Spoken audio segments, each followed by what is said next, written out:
It's often lauded as one of those pivotal moments in human history, something that remains fundamental to many of our daily lives down to the present day: the invention of the wheel. When was the wheel first created? By who? And for what purpose? These are questions that have fascinated various scholars for decades, if not centuries.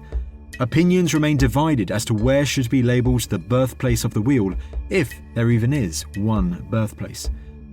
Recently, however, a new paper published in the academic journal Royal Society has argued that the wheel was invented in Eastern Europe by prehistoric miners who lived almost 6,000 years ago in the Carpathian Mountains and belonged to an ancient culture known as the Borrelars culture. The argument is that the wheel was invented to help these metal ore miners transport large amounts of copper out of their tunnels. It's a theory that has been around for quite a few years now, pushed in particular by the esteemed archaeologist Dr Richard Bulliet, Professor Emeritus at Columbia University. But what makes this latest paper groundbreaking is that the team behind it employed modern science and computing to support the archaeology.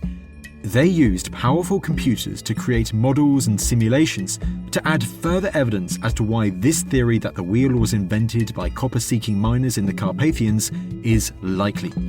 It's quite scientific, but the computer algorithms the team designed appear to reveal just how the wheel might have emerged in that environment, and the several innovations it took for them to go from rollers to wheels. This is also a great example of how computer science and archaeology can work hand in hand today to allow scholars to make new discoveries about important inventions made thousands of years ago.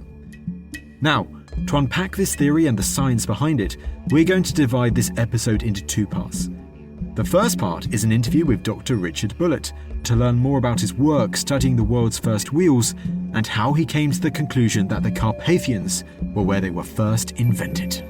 Following that, we have an interview with the computational engineer Dr. Kai James, who led this research alongside Richard and Dr. Lee Alacock. Kai will focus on the science behind this new paper. He will explain what computational engineering actually is and how he used his skills along with Lee's to create models that support Richard's theory that the wheel originated with prehistoric miners. It's going to be quite the episode. Richard, it is a pleasure to have you on the podcast today. Tristan, it's very nice to meet you. Now, what a topic as well. The invention of the wheel often hailed as one of the kind of seminal moments in human history, and yet it feels like it's something that's still quite heavily debated down to today, and even if you can pinpoint it to one place. Yes, I think that the reason it is debated is because there's no obvious place of origin. Also, there is the fact that the wheel did not spread very widely in the world. Many societies decided that they did not believe the wheel was worth developing. You have the Western Hemisphere that had no wheels, but you also have sub-Saharan Africa with no wheels. So while today everyone believes that the wheel is a marvelous invention that can be used for a zillion different purposes, historically, people did not think the wheel was a particularly riveting invention, largely because you cannot separate the wheel from the surface on which the wheel rolls. And if you are talking about simply overland country, you have trees, you have uneven surfaces. It takes a wheel of very large diameter to get over the bumps and cracks and ditches that you find in any landscape. There are histories of the wheel, but they're not histories of roads.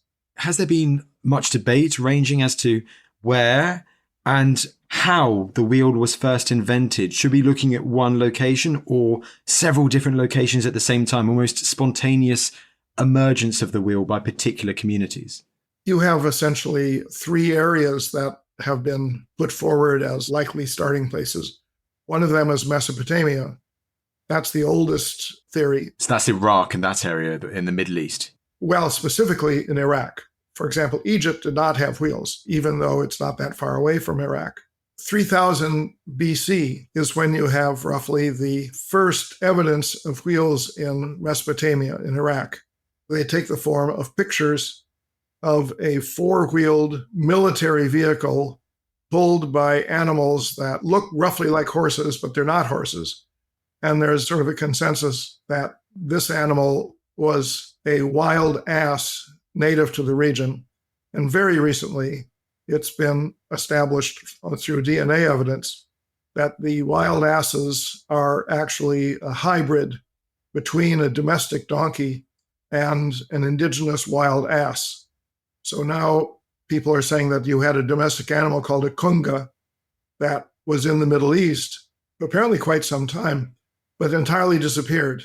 In any case, in Mesopotamia, the earliest evidence for wheel is being pulled by a pair of these animals. So Mesopotamia, that was one theory, wasn't it? But you said there are two others as well. Is Turkey one of those other places?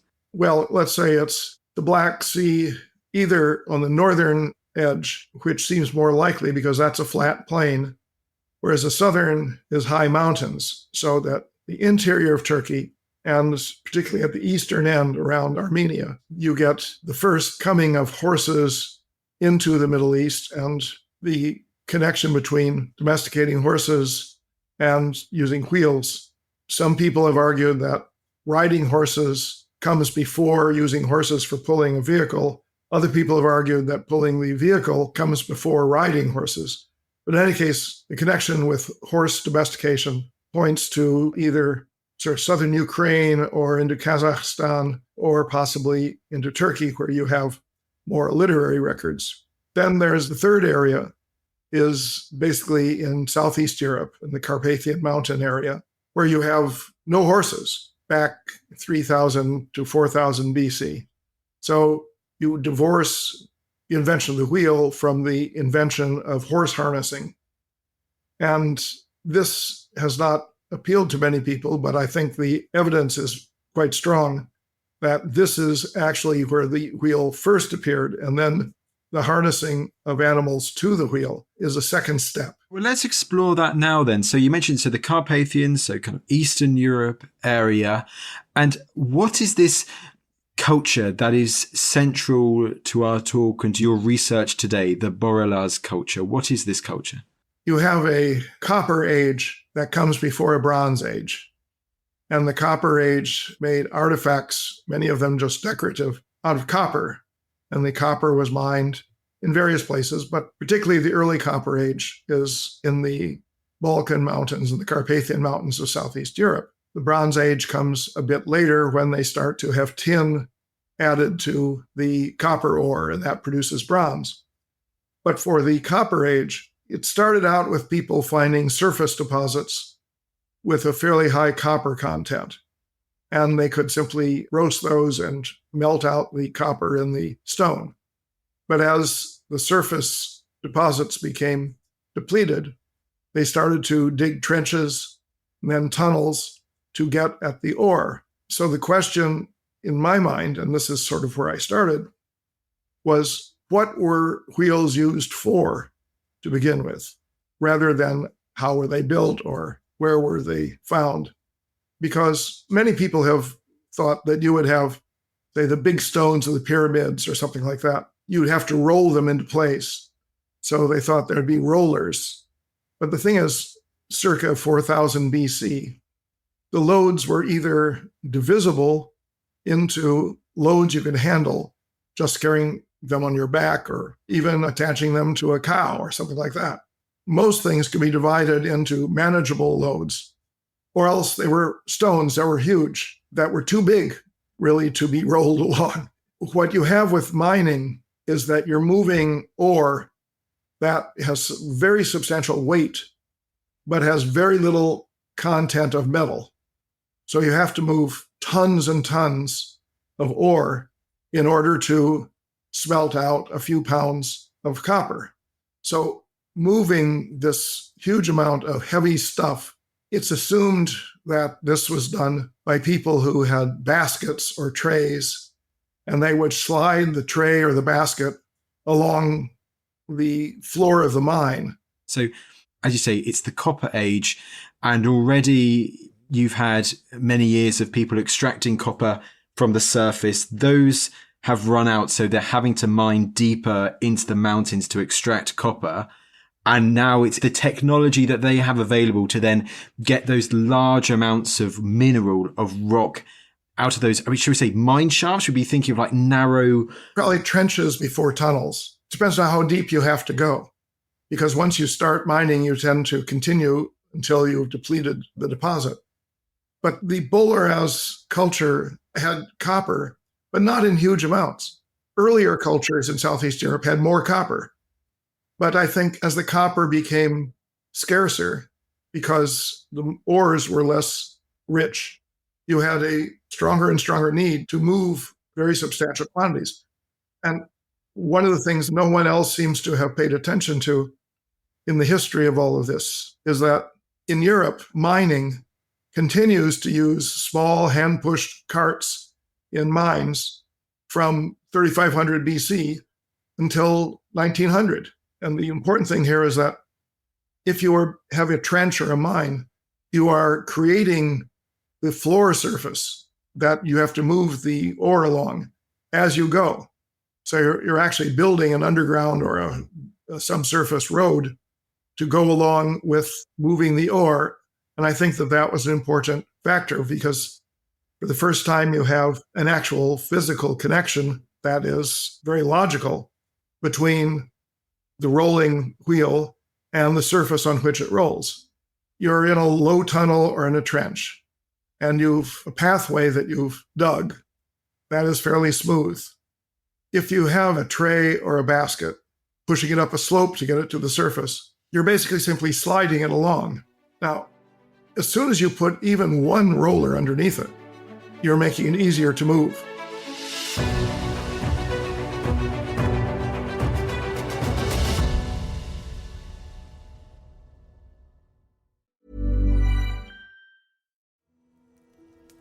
Are you looking for the perfect podcast to hunker down with during the longer, colder, darker nights? Well, look no further than the award-winning After Dark Myths, Misdeeds and the Paranormal with me, Maddie Pelling. And me, Anthony Delaney. We are historians and love all things gloomy and macabre. From Tudor executioners and ancient Egyptian death rituals to witch trials and folklore, feel transported back in time on After Dark. Out every Monday and Thursday, wherever you get your podcasts. And guess what? We're also now on YouTube. After Dark, a podcast from History Hit.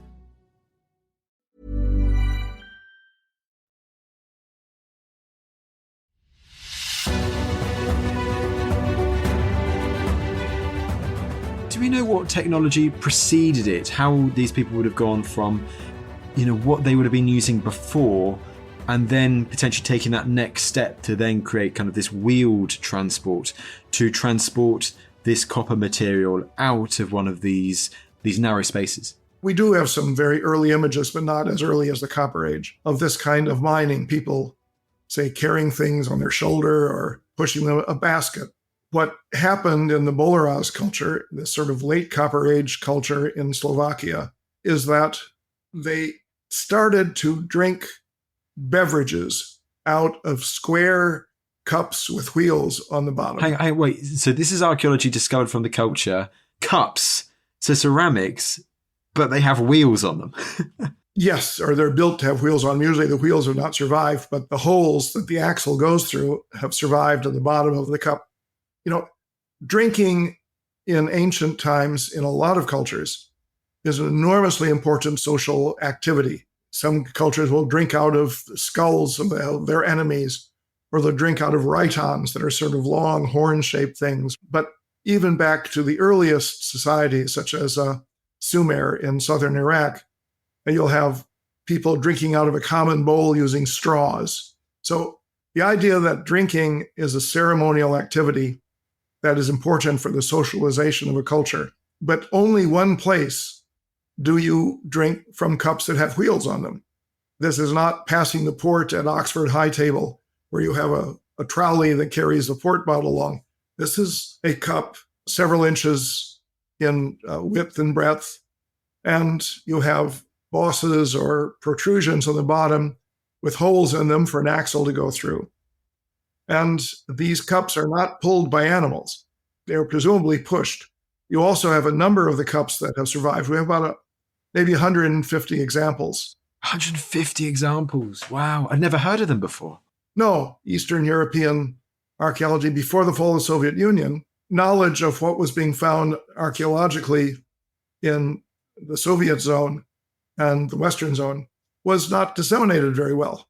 But now these cups have been found fairly recently, and a number of them have lines on the side that make it appear that they are baskets, as if they are just putting wheels on the bottom of baskets. And again, that sort of points to the mining environment. So I think that you found a mining culture that discovered that they could move ore more efficiently using a wheel, and then they celebrated their own achievement. And so the primitive mine carts that they developed became a point of cultural pride. So these extraordinary artifacts, these drinking cups which represent wheeled transport, these wheeled baskets, the theory is that it's almost the Borrelaz people, they are celebrating this invention of theirs to create these wheeled baskets for their mining, and to celebrate this achievement and how important it was to them, you can see them creating miniature versions of these wheels on these very elaborate drinking cups. Yes.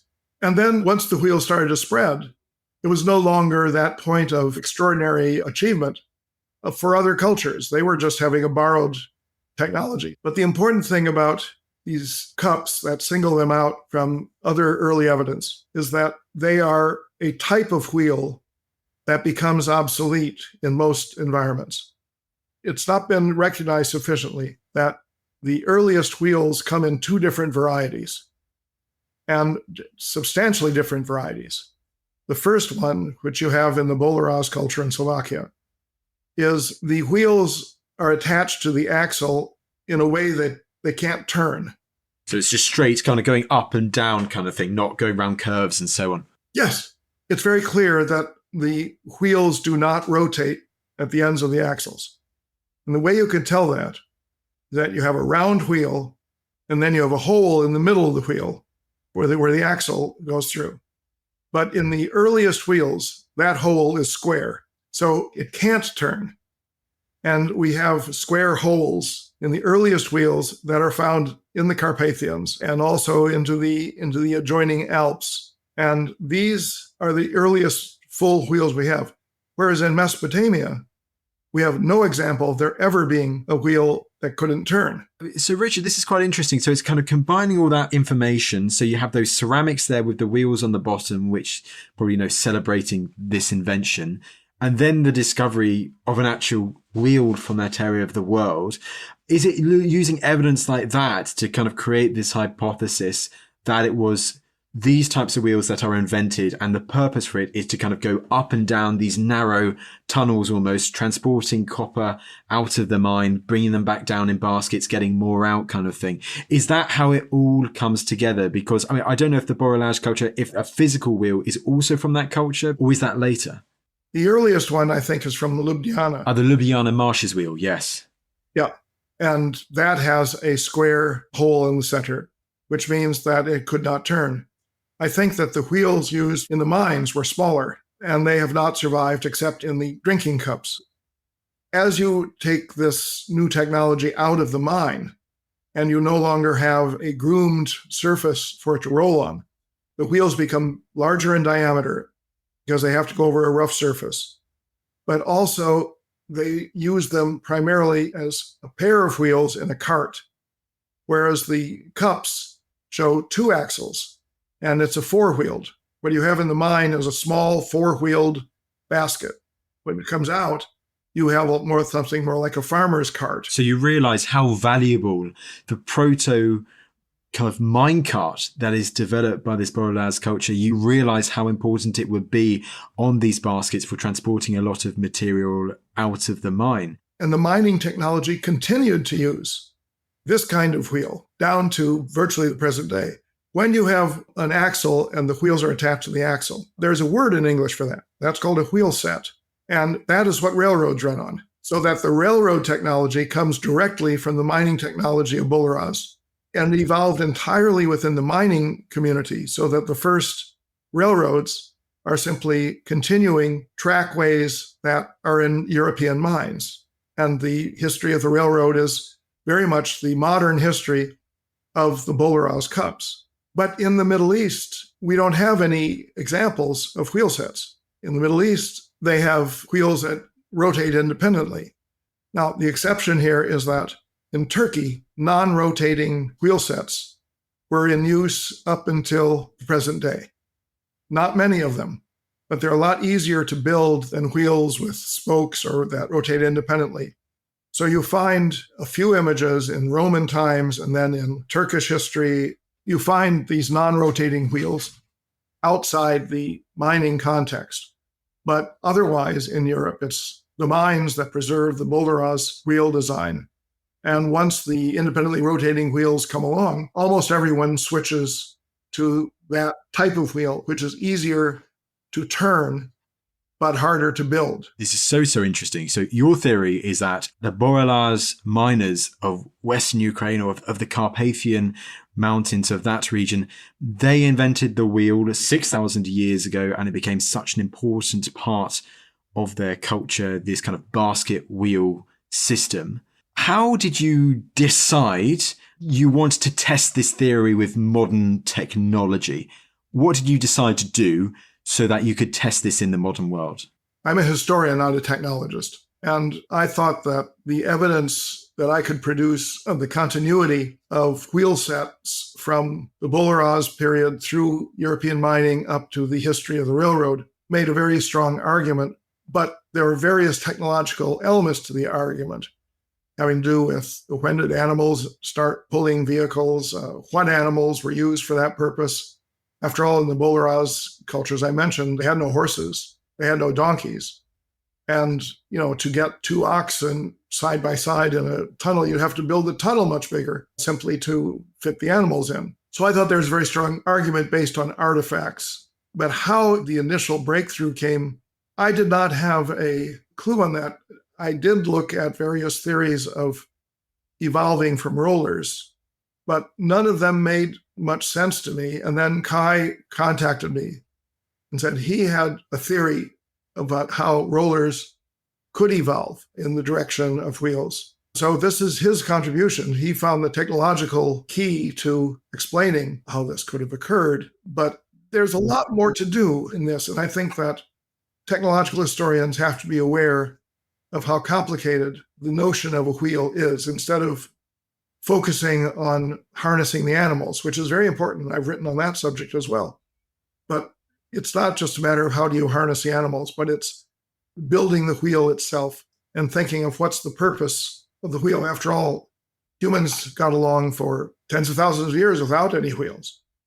And many cultures, matter of fact, most parts of the world got along until modern times without wheels. Okay then, Richard, you've teed us up nicely to go to the next part of your research, which is then to interviewing your colleague Kai about what he did to kind of move this theory forwards. And Richard, it just goes to me to say thank you so much for taking the time to come on the podcast today. Tristan, it's been a great pleasure for me to be able to talk about this. Thank you very much for putting me on your show.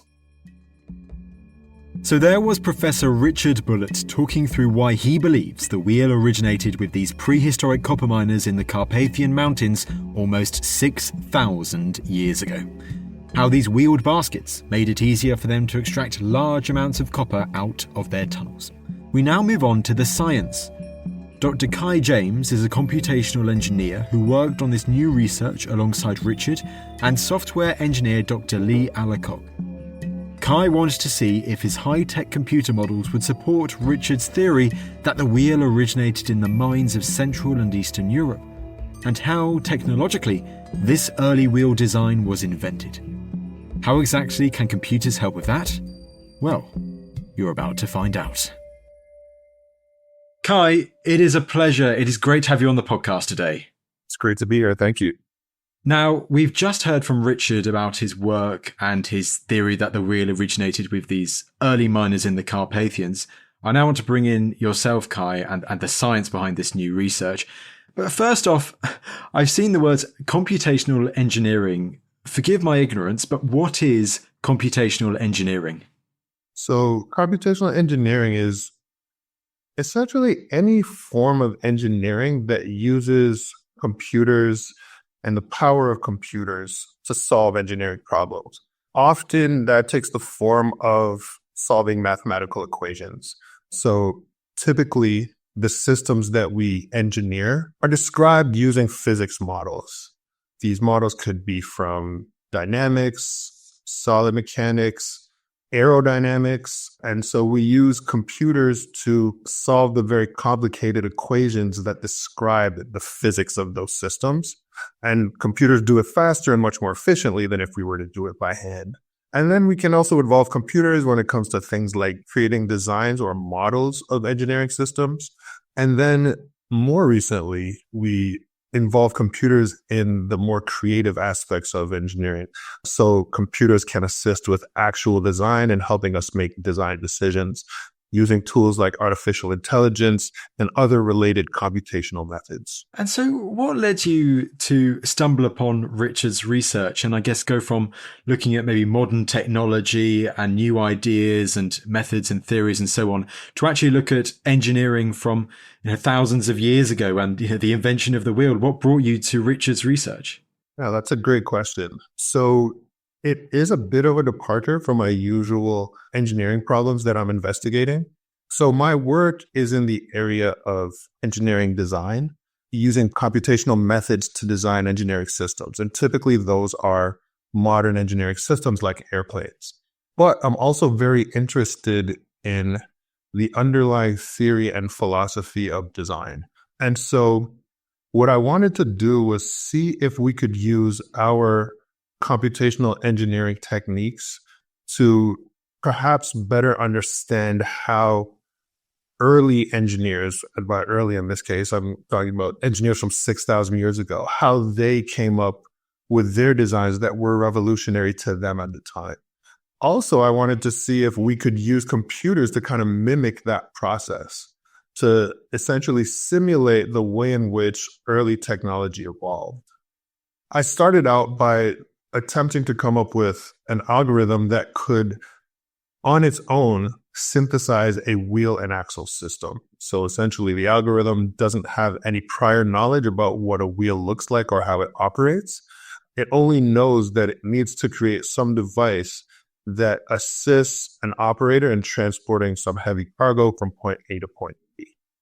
That's essentially how it started out. So we created an algorithm that, starting from a black box, could synthesize a system that ultimately evolved into a wheel and axle. And then from there, it kind of morphed into, okay, well, how much does this computer process resemble the actual process that took place 6,000 years ago when the wheel was invented? And can we use this process to gain a deeper understanding of what that human-based design process, what the human invention of the wheel actually looked like? I guess we sometimes have in our mind, don't we, that one day they have some very obsolete technology almost, or they're doing it all by basket or with a sack carrying the stuff out. And then the next day they've invented the wheel. But obviously it's not that straightforward or click of a finger. They've designed this technology. Is it trying to understand that whole process of human thought as to how they might ultimately reach this end point of this early wheel some 6,000 years ago? Yeah, exactly. We wanted to ask questions like, well, how long did this take? Is this something that likely happened as a kind of abrupt leap in technological advancement? Or is this something that could have occurred through gradual iterations, through a slow evolutionary process, similar to evolutionary biology? Also, we wanted to see if we could learn about the people who were the actual inventors. And for me, that's been one of the most interesting outcomes of this research, is to gain insights into, why do certain societies arrive at technologies when and how they do, whereas others fail to do so. Absolutely. So, that was your objective, and seeing, kind of how you could answer those questions. So with your expertise and approaching this topic, what was almost the start point to create evidence that might support this theory as to how the wheel came to be here? I really just started reading about what do we know so far? What do we know about the origin of the wheel?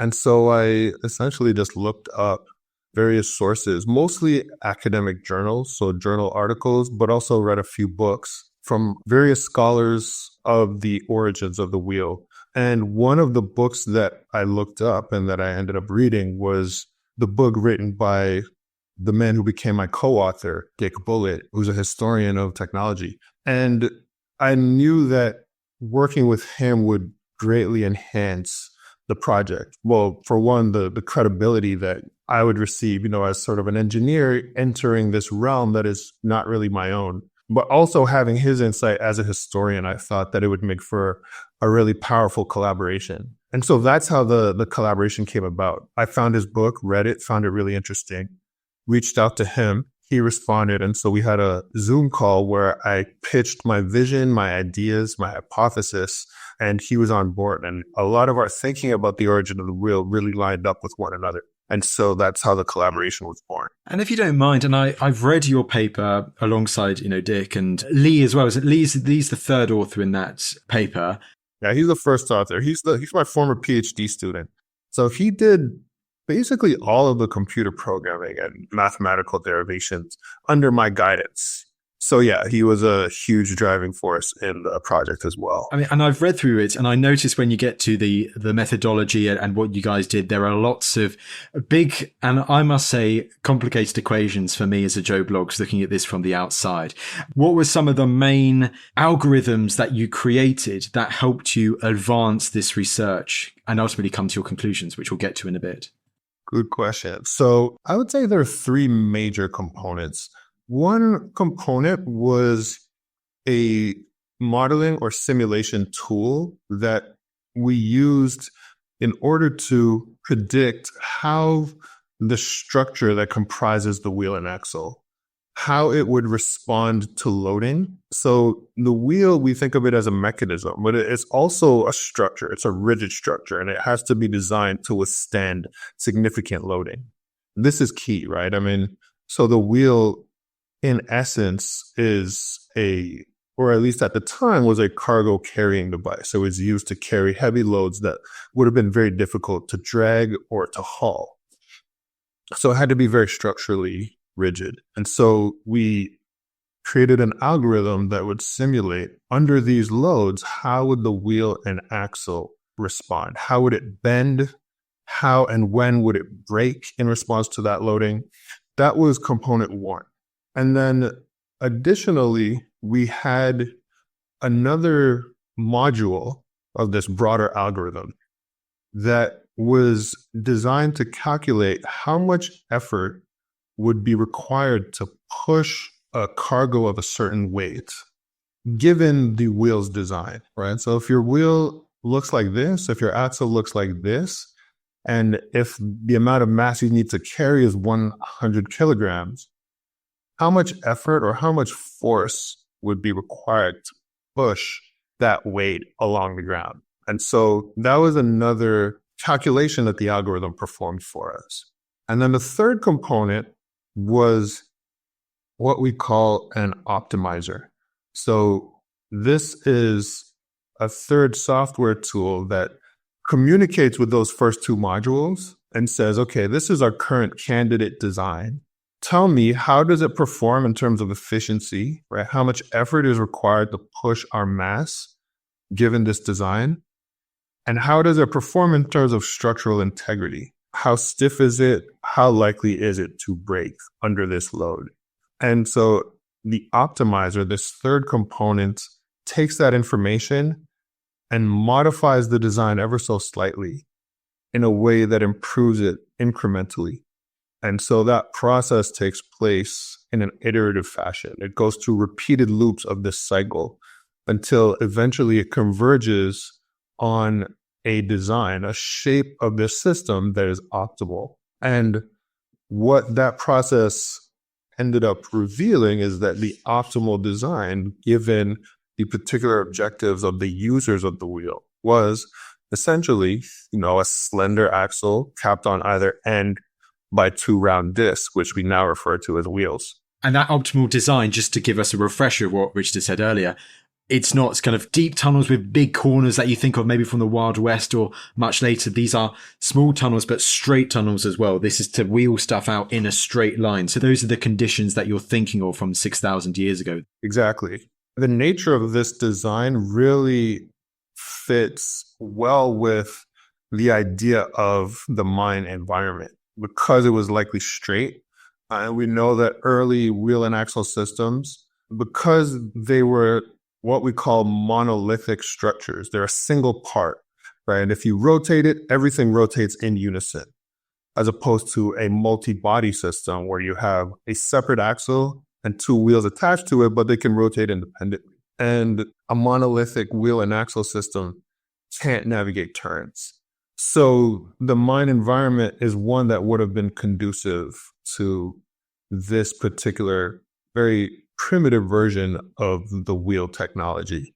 The other thing about that type of wheel is that it also required very flat terrain, level terrain, and firm terrain. And that also is where the mine environment, we believe, played a key role in allowing this technology to evolve. Because if it had been used for farming and it was used to carry harvest through a field, that terrain wouldn't have been covered. It would have been less processed. So it would have likely been less flat, less firm, probably not level.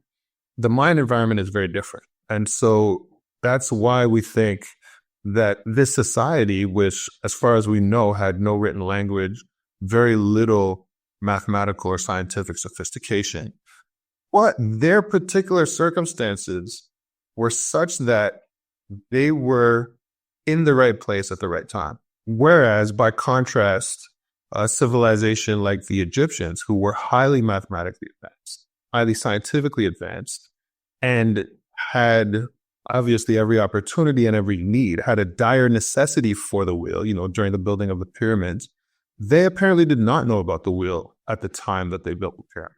So it goes to show the importance of environment in this technological development process. I mean, it really does. And it's such an interesting piece of research to do, because remember Richard saying how you have those clay figurines, which shows kind of that design, almost the end product from that environment, and maybe how they were celebrating that technological invention. So you almost there, you have an endpoint to know, okay, that's what they reached. My other question then is, do we know the key steps of innovation, or did your research reveal more about what we think the key steps of innovation were for these people to ultimately reach the wheel? Because you mentioned ancient Egypt there, and sometimes you see pictures of them bringing up large blocks of stone or whatever, but with rollers. I mean, and that's a word that I do want to ask, because do we think it goes rollers to wheel, or what else did your research suggest about that whole innovation, the steps of innovation to finally reach the wheel? Yeah, so our theory is that it started with rollers. Historically, this has been the subject of controversy. I would say up until about 60 years ago, it was relatively uncontroversial that wheels evolved from rollers.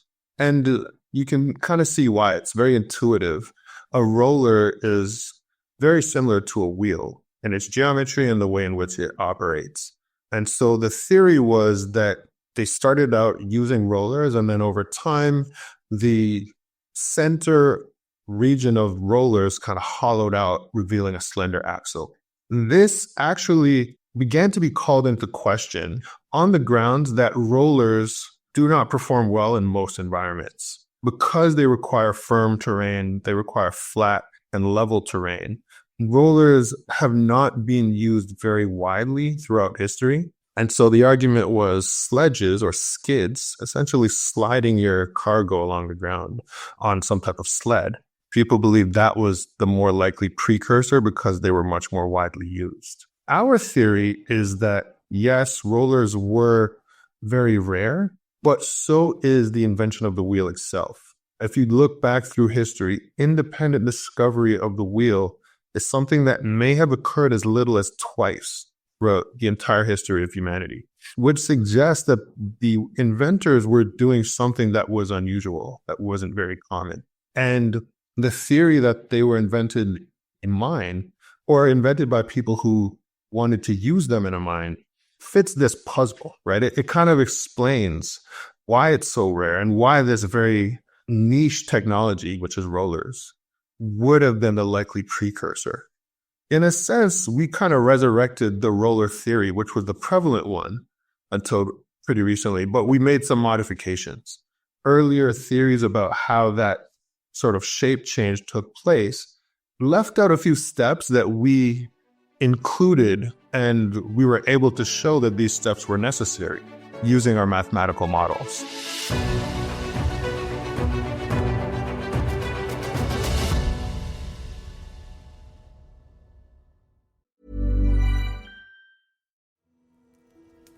Are you looking for the perfect podcast to hunker down with during the longer, colder, darker nights? Well, look no further than the award-winning After Dark Myths, Misdeeds and the Paranormal with me, Maddie Pelling. And me, Anthony Delaney. We are historians and love all things gloomy and macabre. From Tudor executioners and ancient Egyptian death rituals to witch trials and folklore, feel transported back in time on After Dark. Out every Monday and Thursday, wherever you get your podcasts. And guess what? We're also now on YouTube. After Dark, a podcast from History Hit.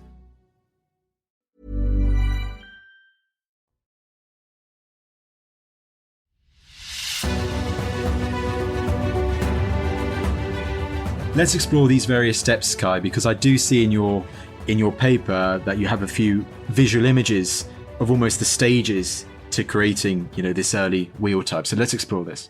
So step one is you start with rollers. So these are cylinders that, are placed on the ground in an array, side by side. Made out of wood.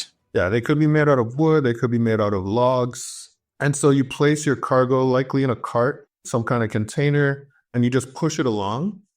And the rollers are rolling along the ground, but the rollers are also rolling with respect to the bottom of the cart that's resting on them.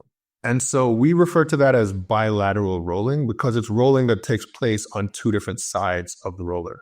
There's the roller ground interface and then the roller cart interface. Both of those are roller surfaces. And under ideal conditions, there's no friction involved in that process. So it should be fairly easy if you have the right conditions, if your ground is flat, firm, and level. The problem with rollers, however, is that once your cargo passes a roller, it becomes useless. So those rollers that we call them spent rollers, right? So they're rollers sort of that you've already passed, they're at the back end of your path. Those rollers need to be replenished. So you typically would take those rollers and bring them around to the front of your cart. And so in a mine or in a tunnel, this process becomes very onerous. Even though the terrain in a tunnel was conducive to rollers, the fact that it's an enclosure also means that rollers have this additional requirement that is very costly. And so we believe what happened was the first innovation was to create a socket in the bottom of your cart or your container that the rollers would rest in. And so as you pulled your cargo, the rollers would be pulled along with it, right? Because the rollers are sitting inside this socket. So you no longer have to bring those spent rollers around to the front. It's almost kind of like a sledge, but a sledge that is, rotating though, isn't it? Exactly. So that's step one. Now, the problem with this step is that it reintroduces friction. So rather than a bilateral rolling scenario, now you've got rolling on one surface, right? That's the roller ground interface. But where the roller meets the socket at the bottom of the cart, that's a sliding surface now. And so you're going to get significant friction there. And in fact, this is mechanically equivalent to just dragging your cargo on the floor. So we believe that this was overcome by placing grooves in the rollers so that you could apply lubricant. And with the right lubricant, the right surfaces, you can reduce the pushing force required by a factor of 3 or more. That step is something that wasn't addressed in previous theories about evolution from roller to wheel. And then the key step, once you arrive at unilateral rolling with lubricant, the next step is the shape change. We argue over time, the region in the center of the roller started to become more and more narrow. Now, initially, this could have been so that the operators of these carts, the miners, could achieve clearance. So if you had small objects on the ground that may obstruct your path. If you hollow out the roller in the center, you can just roll right over. It gives you that space from the bottom, yeah. Exactly. But what they would have found is that as a result of that hollowing out, the pushing force actually went down. And so this is one of the key contributions of our paper. So we derived an equation that shows that as the axle gets more and more slender, the amount of pushing force decreases proportionally. So if you can reduce your axle so that its radius is 1/10 the radius of the wheel itself, right? So the outer portions, the wheels, those are still in contact with the ground. If the axle radius or the axle diameter is 1/10 the diameter of the wheels, then you only require roughly 1/10 the force to push, right? So we derived an equation that showed that relationship. And so they didn't necessarily need to know that equation. I'm sure they didn't. But what they would have noticed is that those rollers that had very slender central regions would have been a lot easier to push. And so this is the third innovation. And so that is essentially a wheel. And in the paper, we call this a wheel set because it's a monolithic structure. It starts out as a roller, and essentially you carve the axle out of that log, that cylinder. And so the axle and the wheels rotate in unison. At that point, you're pretty much done. You have a wheel, and that type of wheel still exists today in certain contexts. But the wheel, like all technologies, is a dynamic and evolving thing. I think you're right. We could talk a whole hour about, all of these wheel innovations, but it's been fascinating. One of the main things I've taken away, first of all, just thinking of how the design changes for it to ultimately, I guess, just smallen the roller into an axle, and then you have the rest of it there. And it was difficult for me to get my head around before talking to you, Kai, about that whole process of going from roller to wheels. But I mean, you've made it sound so much clearer now, and it's so interesting to see how that thought process may well have gone. And also your work around this, and Lee and Richard, about this kind of evolution of the wheel in that particular environment in the mines some 6,000 years ago. I guess it begs that last question, doesn't it? I guess this is a question that maybe you're not designed to answer with your research, but to think, potentially just how long it took for these people to go from one step to the next. It's really hard to know. And this is one of the challenges with trying to understand deep history from times and places where the way things played out wasn't documented, right? So it's really hard to say. And the other thing is, we believe that those less efficient versions of the wheel, for example, the grooved roller, which was kind of the first innovation, those things wouldn't have lasted very long because they were so inefficient. And as a result, these intermediate technological steps often don't make it into the archaeological record, because in order for things to last thousands of years, statistically speaking, there needs to be many of them. And so because we don't have artifacts of those intermediate technologies, it's very hard to say. I suspect, though, that those intermediate technologies wouldn't have lasted very long. I would place it on the order of maybe a few decades, just because they were so inefficient. And in fact, biology, right? And biology of living things evolves often in a similar way. So it's referred to as punctuated evolution. Species will undergo rapid transformations over a small number of generations until they reach some optimal or stable design. And then that design perseveres for many centuries, millennia, or maybe even millions of years in the case of some species. And so we believe that the wheel set is one of those locally optimal designs that persevered, and we still have it today for that reason. The intermediate steps, because they were suboptimal, didn't last very long. And so it's very hard to get an accurate picture of how long they would have been in place. One other thing that you mentioned there, which I found so interesting, was how you mentioned you need to have those optimal conditions for the creation of the wheel. And then I guess you can understand why certain parts of the world, the wheel doesn't evolve until much later, or be brought in much later, because you mentioned Egypt and so on. Kai, I must ask to finish, you have just done this research alongside Lee and alongside Richard. This is you delving into archaeology and ancient history, and you now can see how amazing it is. But what's your plan next? Do you plan to do more research around early wheels, or another part of ancient engineering or technological discoveries? What's next for you and your research? So I have a couple ideas in mind. This type of work is really just one part of my portfolio. So I still work on, more conventional aerospace engineering problems like optimal design of electric aircraft and that type of thing. But as far as my forays into ancient history, I would like to see if we can use these tools to understand other seminal technologies, like, for example, the bow and arrow, which is another really fundamental mechanical invention that, somewhat unlike the wheel, pops up in many different places and is discovered by many disparate civilizations that had no contact with each other. In that sense, to me, the bow and arrow kind of represents, like the wheel, an underlying fundamental truth about our physical environment. So I think it's just really cool that these different civilizations all kind of came up with the same idea.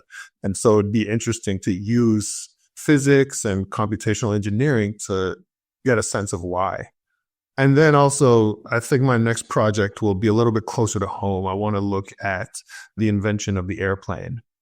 And so that one's different because we're talking about 120 years ago.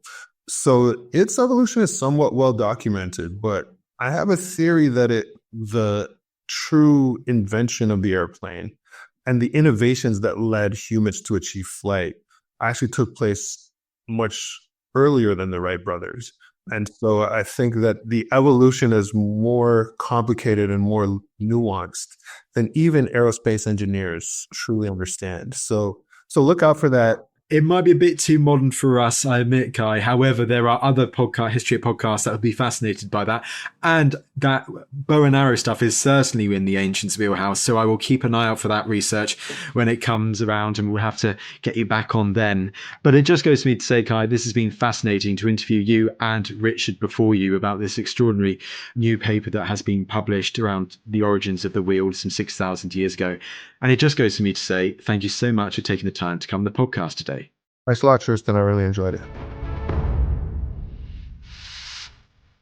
Well, there you go. There was Dr. Kai James, and before him, Dr. Richard Bulliet, talking you through this exciting new research into the origins of the wheel, looking at the archaeology, the theory of it emerging with these Carpathian miners some 6,000 years ago seeking copper, and also this new science, the use of computational engineering to try and understand the evolution process of the wheel in those mines and how the environment was right for those innovations to happen step by step. Thank you for listening to this episode of The Ancients. Please follow the show on Spotify or wherever you get your podcasts. It really helps us, and you'll be doing us a big favour.